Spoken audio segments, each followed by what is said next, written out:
Pag-usapan po natin ang isang bagay na madalas ay nasa isip ng maraming kababaihan paglampas ng edad 60, ngunit bihirang bigkasin ang intimacy o malapit na ugnayan.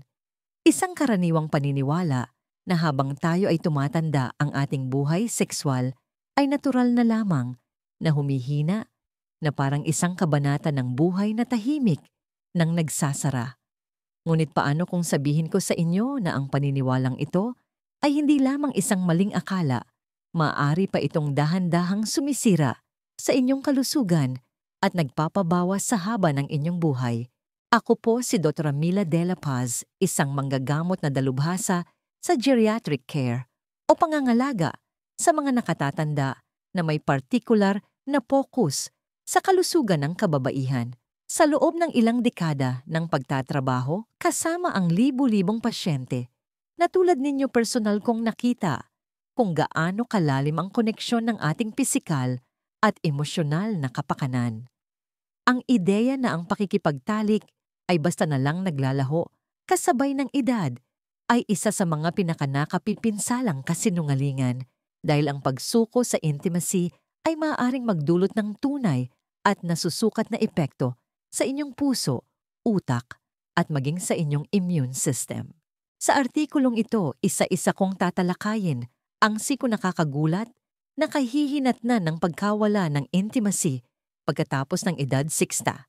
Higit sa lahat ipapakita ko kung paano ang muling pagbawi sa mahalagang bahaging ito ng inyong buhay ay maaaring magpanumbalik ng inyong kalusugan, magpalakas ng inyong kumpiyansa, at magpalalim ng inyong koneksyon sa inyong partner.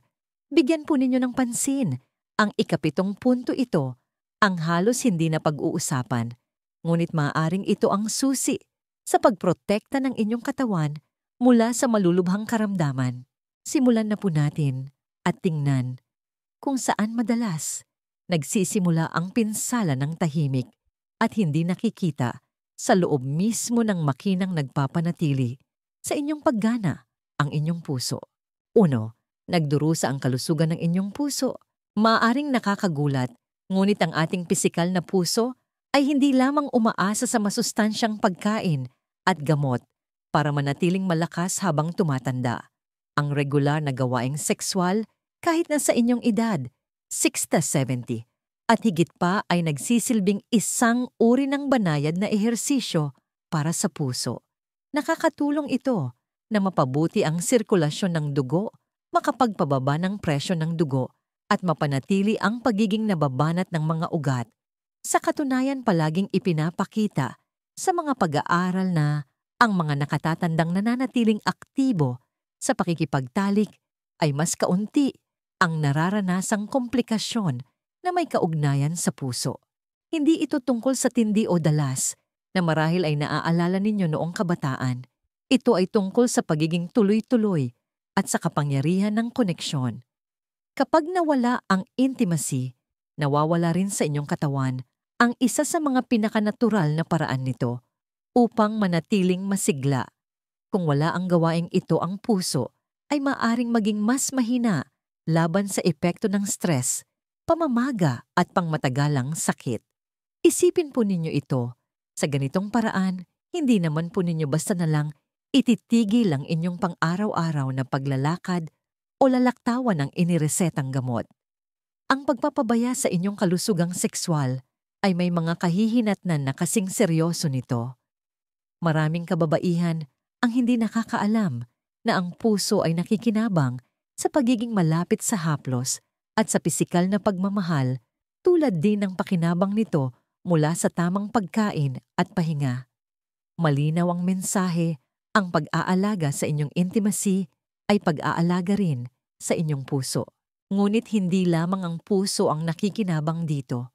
Paano kung sabihin ko sa inyo na ang kakulangan sa intimacy ay maaari ring magpabilis ng pisikal na paghina sa mga paraang hindi ninyo inaasahan? 2.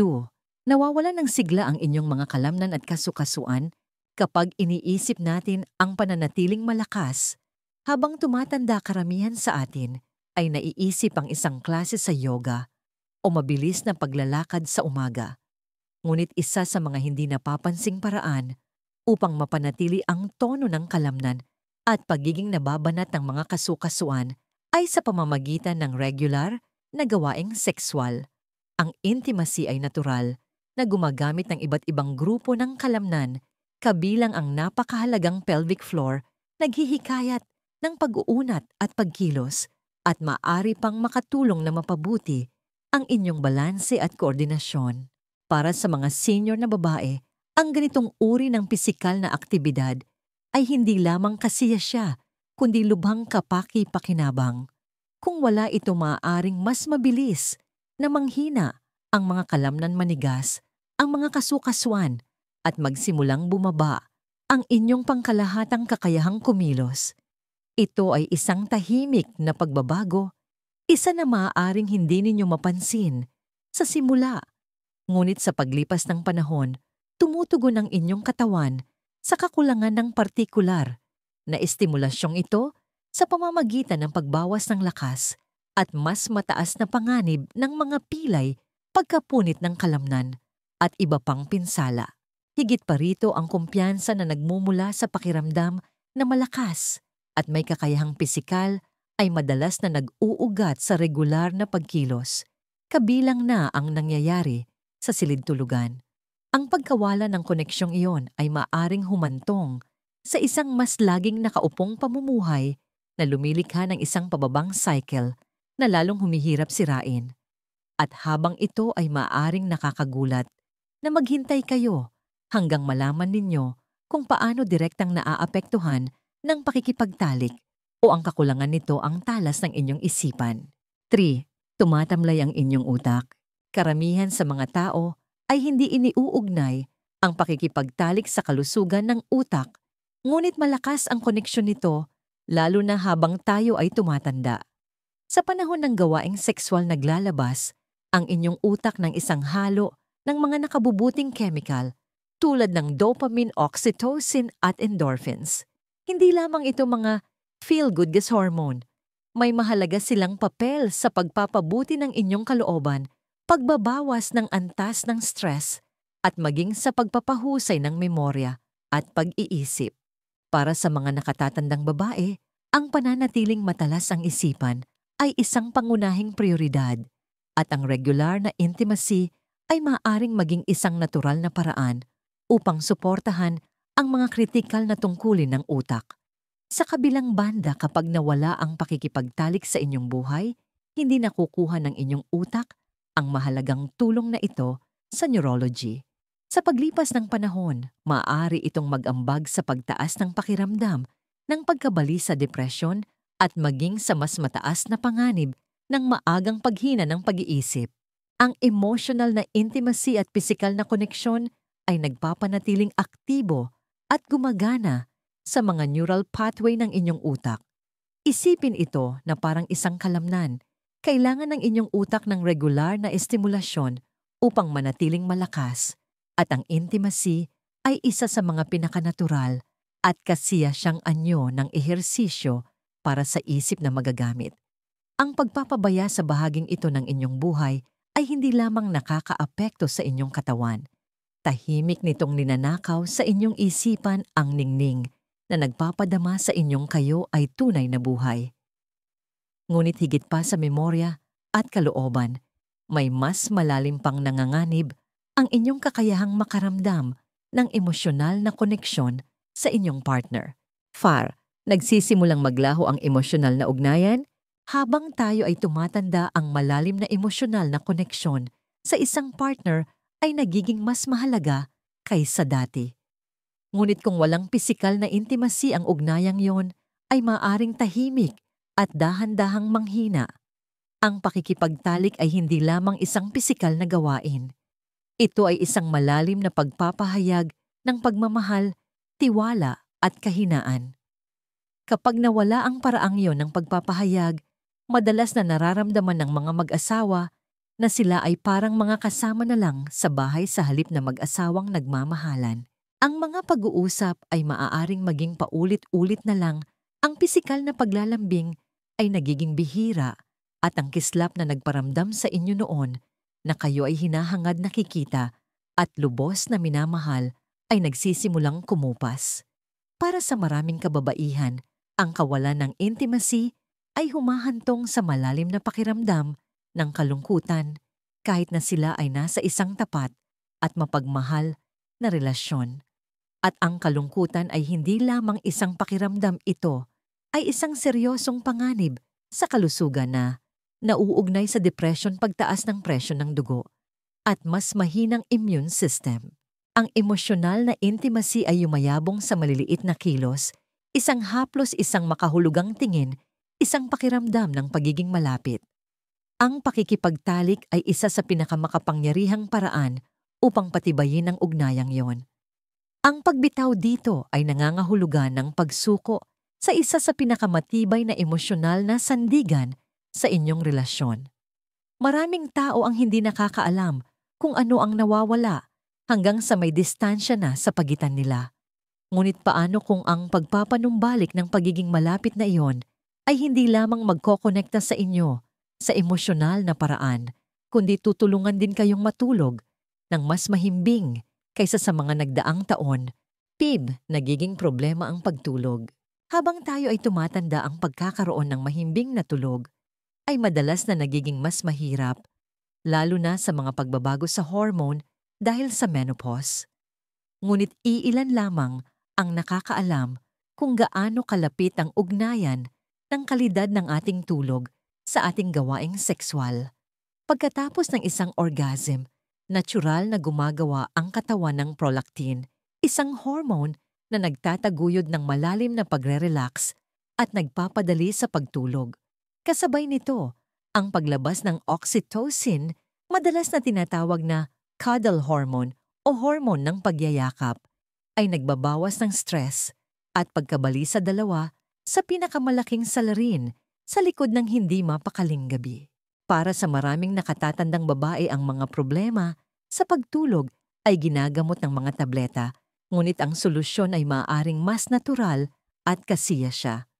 Kapag nawala ang intimacy, nawawala rin ang mga chemical na reaksyong ito na nagpapakalma. Ang naiiwan ay isang katawan na puno ng tensyon at isang isip na ayaw tumahimik. Kung kayo ay pabaling-baling sa higaan, nahihirapang manatili sa tulog, o gumigising na pagod, isang mahalagang nawawalang sangkap ay maaaring ang pagkawala ng pisikal na koneksyon. At hindi lamang ito tungkol sa pakiramdam na mas nakapahinga. Ang dekalidad na tulog ay mahalaga para sa memorya, kalooban at enerhiya. Ang kakulangan sa intimacy ay maaaring makagambala sa higit pa sa inyong gawain bago matulog. Ang tunay na isyu gayunpaman ay mas malalim pa. Kapag nawala ang pisikal na intimacy, nawawala rin ang isang bagay na napaka-personal, ang inyong kumpiyansa at ang inyong paniniwala na kayo pa rin ay isang masigla at kaakit-akit na babae. Bumababa ang inyong kumpiyansa sa sarili. Ang pagtanda sa isang mundo na sumasamba sa kabataan ay maaaring makaapekto sa kung paano natin tinitingnan ang ating sarili. Ngunit halos walang nakakaapekto sa kumpiyansa ng isang babae ng mas tahimik o mas malalim kaysa sa pagkawala ng pisikal na intimacy. Kapag hindi ka na hinahaplos, hinahangad o nakikibahagi sa natatanging paraan na iyon, na nagpapatibay ng iyong halaga, madaling magsimulang makaramdam na parang hindi ka na nakikita. Sa paglipas ng panahon, maraming kababaihan ang nagsisimulang isapuso ang kasinungalingan na ang kanilang pinakamagagandang taon ay tapos na ang pagiging kaakit-akit, hinahangad o aktibo sa sexual na paraan ay laro para sa mga bata. Ngunit ang paniniwalang iyan ay isang kasinungalingan. Ang pisikal na intimacy ay nagpapadala ng makapangyarihang emosyonal na senyales na nagpapatunay ng iyong halaga, ng iyong sigla at ng iyong kakayahang magbigay at tumanggap ng pagmamahal. Kung wala ito, nagsisimulang pumasok ang pag-aalinlangan sa sarili. Maaari kang magsimulang umiwas sa mga salamin, lumayo sa iyong partner o magpigil sa pagpapahayag ng pagmamahal, hindi dahil wala kang pakialam, kundi dahil hindi mo na nararamdaman na kaakit-akit ka. Ang intimacy, gaano man kabinayad o kadalang ay isang makapangyarihang paalala na nandito ka pa rin, masigla pa rin, at may kakayahan pa rin para sa isang malalim at makabuluhang koneksyon. Ang muling pagbawi sa bahaging ito ng iyong sarili ay maaring magpanumbalik ng kumpiyansa na umaabot sa bawat aspeto ng iyong buhay, nagpapabuti sa iyong tindig, pananaw, at maging sa paraan ng iyong pagdadala sa sarili. Ngunit habang ang mababang kumpiyansa ay nakakaapekto sa iyong nararamdaman, ang epekto ng nawalang intimacy ay mas malayo pa na tahimik na nagpapahina sa natural na sistema ng depensa ng iyong katawan. 7. Humihina ang inyong immune system. Karamihan sa mga tao ay iniisip ang mga bitamina ehersisyo at paghuhugas ng kamay pagdating sa pagpapalakas ng kanilang immune system.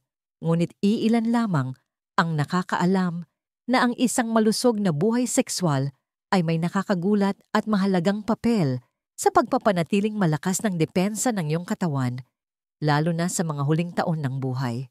Ipinakita ng pananaliksik na ang regular na gawaing sexual ay nauugnay sa mas mataas na antas ng immunoglobulin, IgM, isang kritikal na antibody na nagsisilbing unang linya ng depensa ng iyong katawan laban sa sipon trangkaso at iba pang karaniwang sakit. Nakakatulong din ang intimacy na balansehin ang mga antas ng hormone, bawasan ang pamamaga sa buong katawan at itaguyod ang pangkalahatang kalusugan ng mga cell. Kung wala ang mga positibong tugon mula sa hormone at neurology na dala ng pakikipagtalik ang immune system, ay maaaring maging matamlay. Ginagawa nitong mas mahirap para sa iyong katawan na labanan ang mga karaniwang virus at maaaring magpahaba ng panahon ng paggaling. Ang paghina ay hindi biglaan. Nangyayari ito ng dahan-dahan sa paglipas ng panahon, madalas nang hindi mo napapansin. Isang araw, mapapansin mo na lang na mas madalas kang nagkakasipon o pakiramdam mo ay laging pagod nang walang malinaw na dahilan. Ang pagpapanumbalik ng isang malusog na buhay sexual ay hindi lamang nagpapasigla ng iyong kalooban. Literal nitong pinapalakas ang kakayahan ng iyong katawan na protektahan ang sarili mula sa loob. Ito ay isa sa mga pinakakasiyasiyang anyo ng preventive medicine ng kalikasan. Ngunit kung sa tingin ninyo ay doon na nagtatapos ang mga epekto, mag-isip kayong muli. May isa pang kahihinatnan na tumatama ng malalim at ito ay may kinalaman sa kung paano hinaharap ng iyong katawan at isipan ang stress. 8. Tumatindi ang stress at pagkabalisa. Habang tayo ay tumatanda, ang mga pinagmumulan ng stress sa buhay ay maaring magbago, ngunit ang epekto nito sa ating isipan at katawan ay lalo lamang bumibigat. Ang hindi alam ng maraming kababaihan ay ang sexual na intimacy ay isa sa mga pinakamabisa at natural na pampatanggal ng stress na mahahanap mo.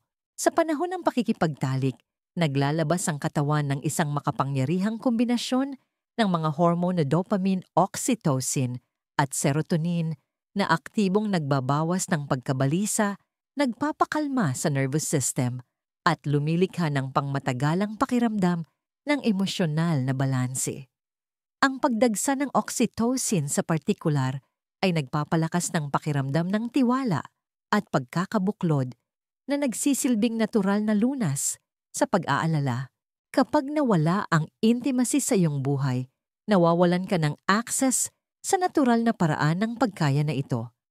Sa paglipas ng panahon, maaaring maipon ang stress ng walang malusog na paraan upang ilabas ito.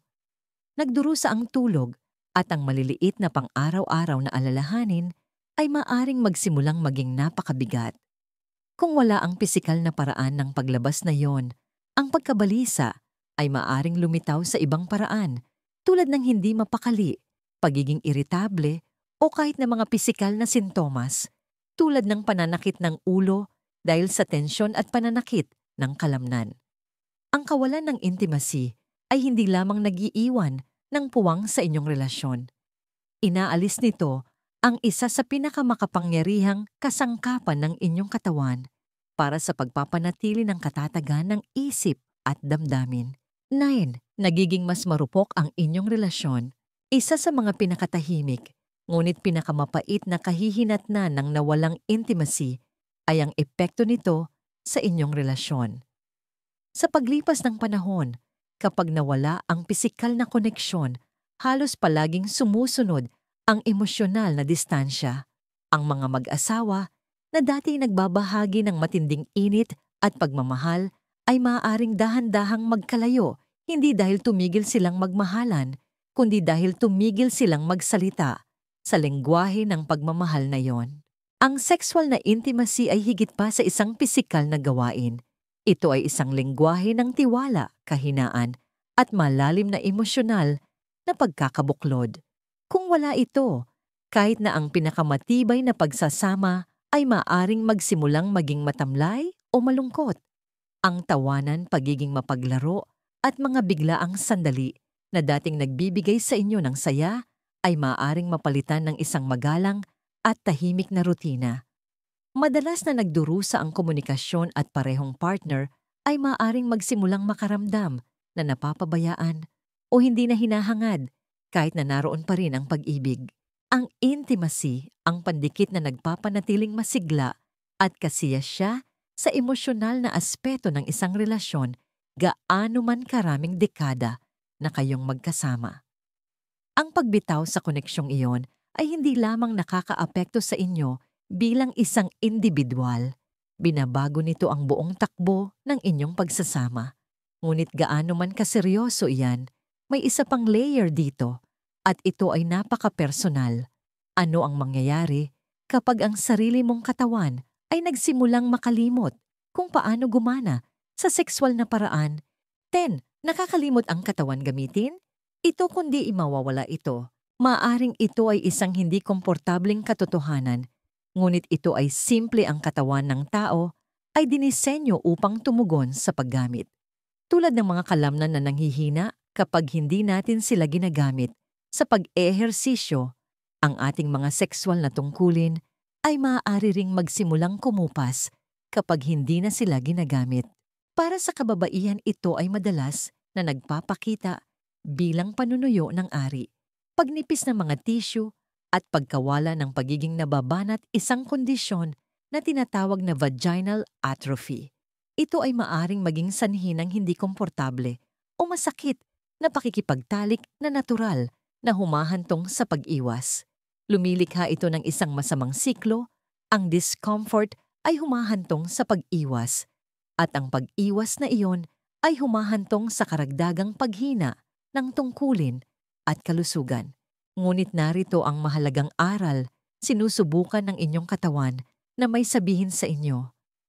Ang pananatiling aktibo sa sexual na paraan, kahit na sa banayad na anyo ng intimacy, ay nakakatulong na mapanatili ang tungkulin. Pinapanatili nito ang daloy ng dugo sa rehiyon ng balakang, pinapanatiling malusog at nababanat ang mga tissue at pinapanatiling tumutugon ang nervous system. Ang pagbaliwala sa pangunahing pangangailangang ito ay maaaring mukhang hindi nakakapinsala sa una, ngunit sa paglipas ng panahon, maaari nitong gawing mas mahirap ang muling pagbawi sa kaginhawahan at kumpiyansang iyon. Ano ang magagawa ninyo simula ngayong araw? Ano man ang inyong edad o gaano katagal na itong nawala, ang muling pagbawi sa intimacy ay ganap na posible. Ang magandang balita ay nasa inyong mga kamay. Ang kapangyarihan at ang paglalakbay ay maaaring magsimula ngayon. Magsimula sa isang pag-uusap. Ang una at pinakamahalagang hakbang ay ang bukas na komunikasyon. Makipag-usap ng tapat sa inyong partner tungkol sa inyong nararamdaman, kung ano ang inyong namimiss at kung ano ang gusto ninyong muling buuin ng magkasama. Ang kahinaang iyon ang pundasyon para sa anumang tunay na muling pagkonekta. Kausapin ang inyong doktor. Kung nahaharap kayo sa mga pisikal na hamon, tulad ng panunuyo o discomfort, huwag matakot na makipag-usap sa inyong manggagamot. Mayroong mga ligtas at epektibong solusyon mula sa mga lubricant at moisturizer hanggang sa hormone therapy. Ang paghingi ng tulong ay tanda ng kalakasan. Magsimula sa maliliit na bagay. Hindi ito tungkol sa biglaang pagbabalik sa kung paano ang mga bagay-bagay 30 taon na ang nakalipas. Magsimula sa pisikal na haplos, pagyayakapan, paghawak ng kamay, at banayad na paglalambing. Ang maliliit na sandaling ito ng koneksyon ang mga blok na humahantong sa mas malalim na intimacy. Manatiling bukas ang isipan harapin, ang intimacy ng may pasensya pagkamausisa at pagiging palabiro. Bigyan ng bagong kahulugan kung ano ang ibig sabihin ng pakikipagtalik para sa inyo at mag-focus sa kasiyahan at koneksyon hindi sa pagganap. Bigyan ng pahintulot ang sarili. Pinakamahalaga, bigyan ninyo ng pahintulot ang inyong sarili na muling tamasahin ang bahaging ito ng inyong buhay. Hindi kayo nalipasan ng panahon. Para sa pagnanasa, maaaring naghihintay lang kayo sa tamang sandali upang muli itong matuklasan. Ang sandaling iyon ay ngayon na. Ang muling pagkonekta ay hindi nangangailangan ng pagiging perpekto. Kailangan lamang nito ang kahandaang magsimulang muli, isang haplos, isang pag-uusap, at isang ibinahaging sandali sa bawat pagkakataon. Isang aral mula kay Dr. De La Paz. Sa aking mga taon bilang isang doktor, nakita ko kung paano tayo madalas na tinuturuan na tingnan ang pagtanda bilang isang proseso ng pagkawala. Nawawala ang ating kakayahang magkaanak, nawawala ang ating kabataang itsura, at sinasabihan tayong nawawala ang ating mga hilig. Ngunit ang pinakamahalagang aral na natutunan ko mula sa aking mga pasyente ay na ito ay isang malaking kamalian. Ang sigla ay hindi tungkol sa inyong edad. Ito ay tungkol sa antas ng inyong koneksyon sa inyong partner, sa inyong kalusugan, at sa inyong sarili. Itakwil ninyo ang makalumang ideya na kayo ay nalipasan na ng panahon para sa intimacy. Hindi pa huli ang lahat para sa inyo. Sa katunayan, maaaring nasa bungad na kayo ng pinakamakabuluhan at pinakamalalim na koneksyon ng inyong buhay kung papayagan ninyo ang inyong sarili na yakapin ito. Ang inyong katawan ay tumutugon pa rin sa pag-ibig, ang inyong puso ay nananabik pa rin sa pagiging malapit, at ang inyong isipan ay yumayabong pa rin sa pagmamahal. Ang mga pangangailangang ito ay hindi naglalaho sa pagtanda. Sila ay lalong lumalalim. Ito ay isang pag-uusap na kailangang mangyari hindi lamang sa opisina ng doktor, kundi sa ating mga tahanan at sa mga taong mahal natin. Kung ang mensaheng ito ay tumatak sa inyo, huwag po ninyo itong sarilinin. Ibahagi po ninyo ang artikulong ito sa isang kaibigan o mahal sa buhay na maaaring kailangang marinig ito. Gusto ko ring marinig ang inyong saloobin. Mag-iwan po kayo ng komento sa ibaba at sabihin sa akin ano ang kahulugan ng intimacy para sa inyo sa yugtong ito ng inyong buhay. Ang inyong kwento ay maaaring magbigay ng inspirasyon sa iba. At panghuli, kung hindi pa po kayo nakaka-subscribe, mag-subscribe na para sa mas marami pang tapat na payo at kaalaman kung paano mamuhay ng pinakamalusog at pinakakasyasyang buhay. Dahil ang pagtanda ay hindi nangangahulugang katapusan na. Nangangahulugan ito na panahon na para mamuhay ng mas lubos kaysa dati.